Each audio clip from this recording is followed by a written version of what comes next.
Today we're going to be taking a look at the Sandy Valley race. It's a little bit different than the Cache, Idaho Valley race because of it's got a different like parameters of the track. However, it's still more of a flat track. So I want to look at it in preparation for the upcoming Idaho race. As we saw in the last video, we talked about apex corners, wide apex tight or wide apex wide, that being the best way to do it on flat corners. This time, we're going to be taking a look at bermed flat corners and then banked corners as well. It was on concrete, so concrete you got to sit a little bit farther back, like more middle seat instead of like way over the bars, because you don't want the wheel to spin. Unfortunately, I didn't have a perfectly... Did I? No, I had a perfectly cleaned off gate. I just didn't... I didn't get the start because I was too high in the RPMs and I wasn't far enough back. There goes the 30-second board, and here we go. If you see right there, I know none of you watched, none of you could tell, but I flinched coming off the start because we had Kurt right here come up next to me and he pushed me a little wide and I flinched and it caused me to back off. So I got to work on that. And good teaching point for everybody, don't flinch on the start. If somebody's next to you, keep running them next to you. Chances are they're going to flinch instead of you flinching. As we come around this corner, everybody kind of like pushed wide. Like everyone kind of pushed wide and then came in. There was that one guy, 9-10. He took it tight, so I was like, I'm not going to get in the group, so I'm going to come tight. So what I chose to do, instead of, going with the group and chancing anything, I took tight, and I come out on the inside of this corner right here, just so that I can hit the outside and go around because there's so many people. I hit the middle. I don't know why I hit the middle. That was kind of dumb of me. We got paint.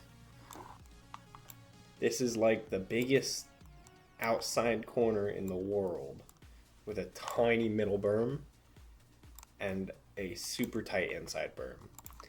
Either this is your line or this is your line, not the middle, because the middle shoots you out here and you don't want to be shot out into the middle out there. You don't want to go, let's use green.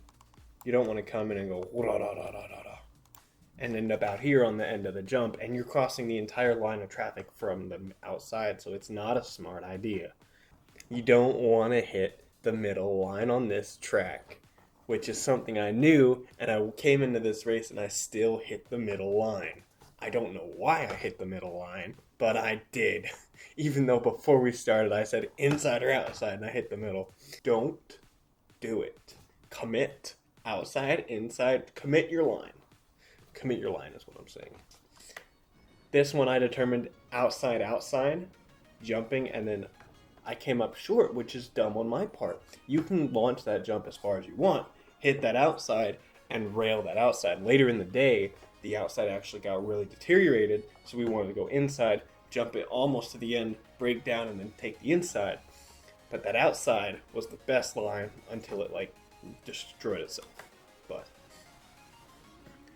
And the outside also came along with the outside of the whoops, which got a little sketchy, so just depends.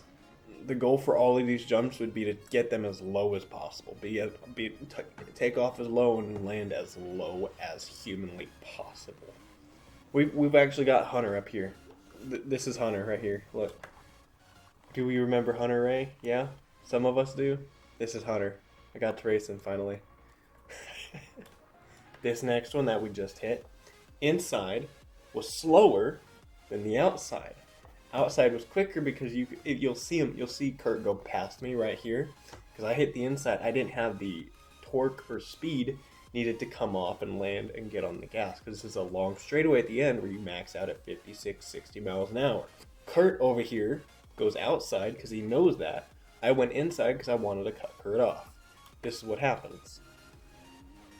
You see him launch, have so much more drive, and he just takes off. I'm not that far behind him, but that's a good 1/10 of a second. And you'll see by the time we hit this end of the straightaway, we are both moving. And I dove inside, he stayed inside. Look at how much time I gained by outside inside than when he just went inside. Kurt came here and did this. I came here and did this. Is my breaking point is like right here or right here.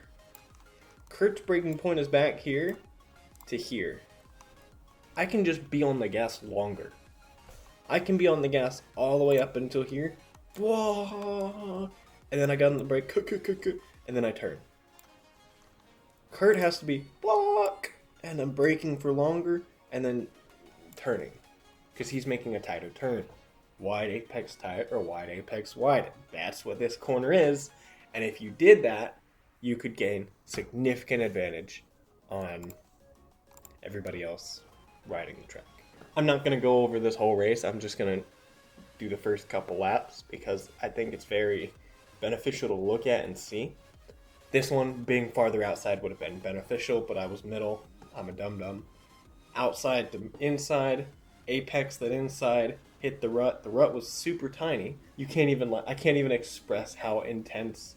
Like, you're just out there 100%ing, but you have to do that 100% while knowing like exactly what's going on. Like, you have to be perfect in your line, perfect in your throttle, perfect in your braking while at 110% effort, and that's insane. Those guys that do that, and that's why I'm going over my riding and analyzing it, breaking it down, and seeing what I could have done better. There's a lot I could have done better. I could have picked my lines better. I could have just been on the gas more. This guy in front of me is on a 250, and you can see how tight he is into this one because this one was better tight compared to the other ones. This one was better tight. Going over this jump, outside to inside. Inside was always better, but I took outside because I wanted to see, because I was like, okay, you know what, screw it, we're going to try it. And I didn't actually lose that much time on him. But inside here, he went inside, and I was like, why are you going inside? But he just had the drive out of that inside that I didn't have, and I don't know how he did that, but he just had more drive. And then I went inside again, but I didn't apex it this time, so I stayed way inside, and I lost time because of that. Going over this, you saw him jump the entire jump. I didn't do that, so I lost time doing that. There's so many tiny little things that you just like lose, and almost died there. It's all right. But that's about all we got for this one.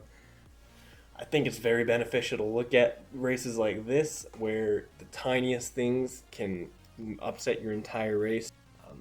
If you guys liked these kind of videos, hit that like button, comment down below. I enjoy doing these videos because I enjoy seeing what I did wrong so I can improve next time. I enjoy going over all this, so I'm going to keep doing it no matter what, but it helped if you guys like it too. But thank you guys for watching, and I'll see you guys in the next one.